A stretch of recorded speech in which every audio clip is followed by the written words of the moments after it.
Hello and welcome back to Football Manager for the first game of the new season. As I mentioned in the previous video, this video is going to be starting out with me showing you my signings, which are, to be fair, are not that many. We had one right at the end, which was Malachi Talent, this guy. Oh, sorry, we had three right at the end. Also had David Fisher as well, a future striker for us, 5-star potential. I think it was League 2 potential. And Stuart Lewis, who is going to be a midfielder for us for this season. We also got Malachi Talent Arate, who is even better than Lewis and immediately took his position in the first team. And also has League 1 potential rather than League 2. Kai Garand was a left back we got in on loan from Charlton because Petrovic was not signing a new contract, and he still hasn't. He's on a month-by-month contract. But I didn't realise that was what was going to happen at this level. I thought contract over, he was gone from the club, that was it. Thankfully he wasn't, but the loan deal had gone through anyway by the time his contract technically ran out. Doesn't really matter. In the new season we brought in Luke Cummings on a free transfer, exceptional Welsh right back. We got Cameron James in as well from Chelmsford, another great midfielder who also is in the first team. Pierre-Emmanuel Ekwa-Limbi will probably be a name that's recognised by a few Football Manager players, at least for the last 2 years, as he is kind of a staple of lower league teams this early in the game. Free transfer from Chelsea with exceptional potential, 5-star potential, 4.5-star current ability as a left back. We're playing as centre back today. And Jaden Campbell, another loanee player for us, is going to be playing as a left attacking midfielder. He's got Barrow national ability, potential League 1 ability. He might be a loanee for a few seasons as of yet. You might note that his loan came only 3 days ago. That's because the player that he's actually replacing in the first team, Stanley, he's injured for another 3 weeks, isn't it? Oh, 2 to 4 weeks. Yeah, that's a problem. But either way, we hopefully will be able to rectify it. I had assumed that we'd be playing immediately, but apparently there was a game on TV first. I didn't actually notice, so we haven't technically got to the game, but now we have. And Stockport did beat Kings Lynn 3-1 in the opening game of the new season. I actually forgot that's what Stockport's badge looks like, because I play this on my laptop as well, where I don't have the badge. Is it mod pack or something? Whatever the word is. I don't have the badges on my laptop, and on there it's literally just like a blue circle with something in the middle of it. So I've forgotten that was what Stockport's badge looks like. Anyway, we go forward into today's game with this squad. If you want to pause it, you can pause it now and look at the squad as it is. But of course, we have the team sheets that I'll be reading from, which will hopefully show that Boreham Wood have not got a good enough team to beat us. But yeah, questionable. Boreham Wood, in the last attempt they had this season, was very, very good team. They had Umar Traore for one of them, as well as someone called Alicia Sam. He's not actually with them in this game. He stayed with Notts County. Right then, so for today's game we have Alaji Cisse in goal, with Luke Cummings at right back, Ollie O'Dwyer and Pierre-Emmanuel Ekwa-Limbi in centre back, with Kieran Parcel as captain at left back. Cameron James and Malachi Talent Arate, or Aite, however that's pronounced, I'm just going to call him Malachi from this point onwards, in the midfield, with Henry Cohen at right wing, Dan Holman centre back midfielder, and Jaden Campbell at left wing. Umar Traore is our lone striker again. And on the bench we have Michelle Parker, Andrew Burns, Stuart Lewis, Alex Petrovic and Charlie Ball. Whilst Boreham Wood have Nathan Ashmore in goal, captain Christian Pearce, Billy Sass Davies, Femi Ilasanmi, Kane Smith, Zane Francis Angle, Jake Hackett, Tom Saws, Jazz Wallace, Kabongo Shimanga and Chris Holroyd. On the bench they have Ryan Huddart, Jamal Fifield and Daniel Oyegoki, a player I didn't notice was actually out of contract, because if I did notice he had been signed up by me instead of having to pay to, well, not pay, but get over the odds wages for Luke Cummings, Chris Turner and Rayan Clark. So let's go forward into today's fixture, knowing full well we want to start the season off right with a win. We want to get this season over and done with, not over and done with, on the right track as quickly as possible and attempt at least not to balls everything up in the first episode. And thankfully, we didn't just let in a goal from an apoplectically stupid mistake.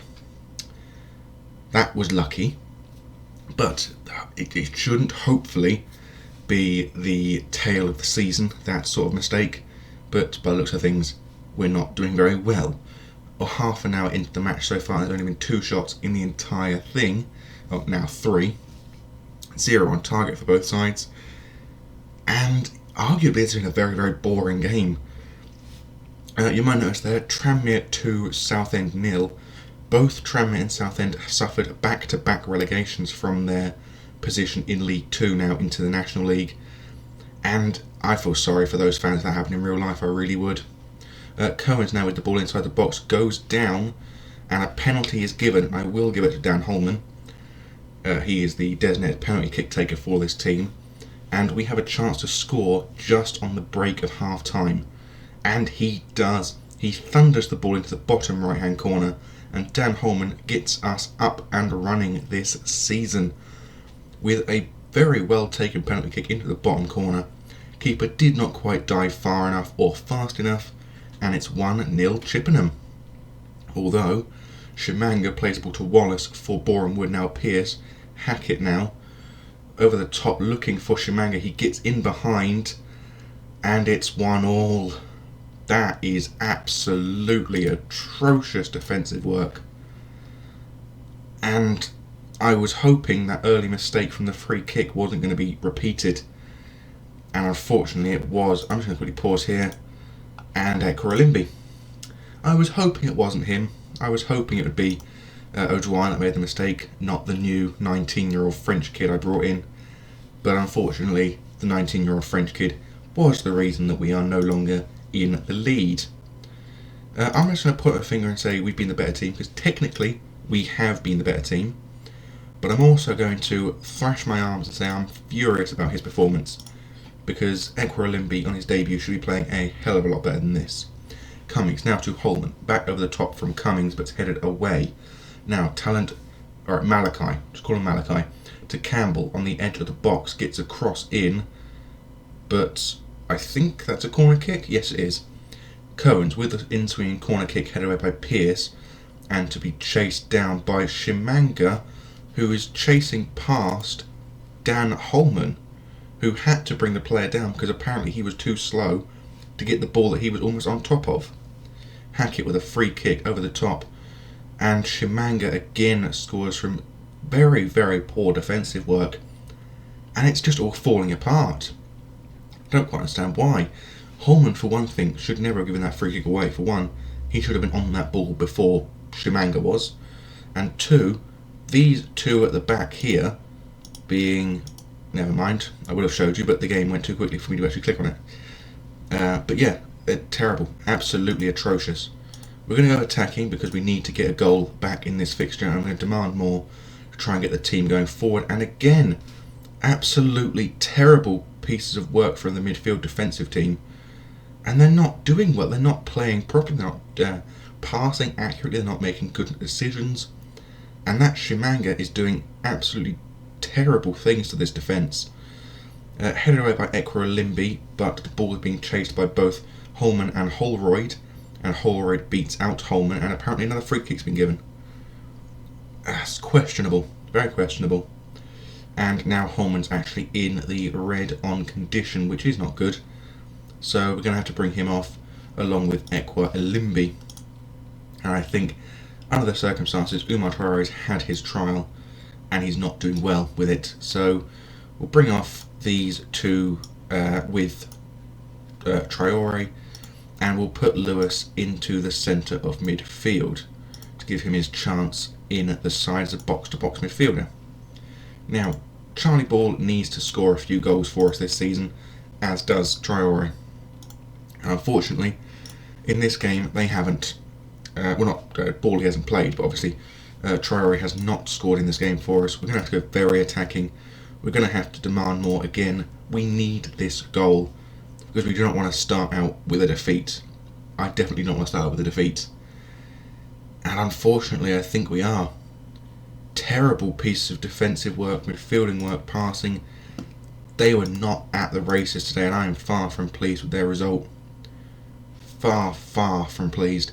Parcel had a 6.2, Cummings had a 6.2.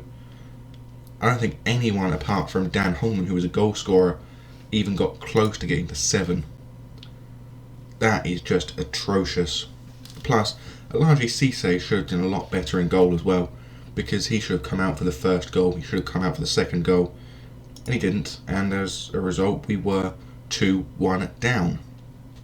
Thankfully, the other team I had managed prior to this save was Halifax.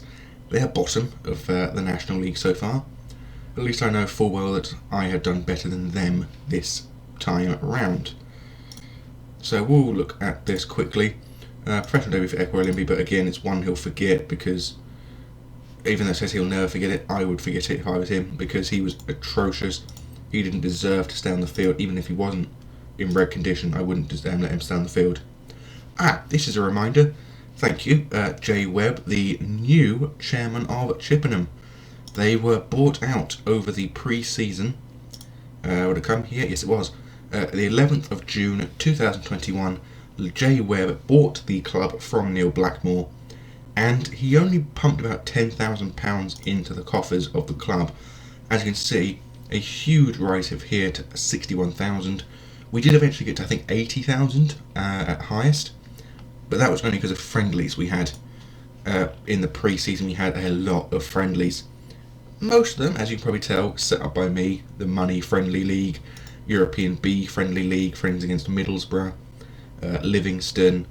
I think we did have one against Monaco as well, but we cancelled that. I think Monaco 2, but we cancelled that because it was too close to Boreham Wood, and we didn't want the players to be too tired. So that's it for this video. I think it's a very frustrating thing to do on the first day of the season, to lose, especially against a team you're hoping to finish above in the league. And yeah, under the circumstances, I hope we can get a win against Dagenham and Redbridge, because they are sort of in the same position as us. Apparently no team drew on the opening day of the season. That's probably a record, isn't it? But anyway, back to the important thing. We will be recording this fixture in a couple of minutes, probably for me, but for you it'll be obviously in a couple of hours. You'll see the video up, and I'm just hoping we get a result of at least a point against them, because we need to get something from our first 5 games, which are very difficult. I mean, Boreham Wood, Dagenham, Southend, Billericay and Boston. They're all very, very good sides, and I'm questioning whether we had the ability to actually beat any of them. But until we play them, we don't know. So, until next time, as I say every episode, I bid thee adieu and goodbye.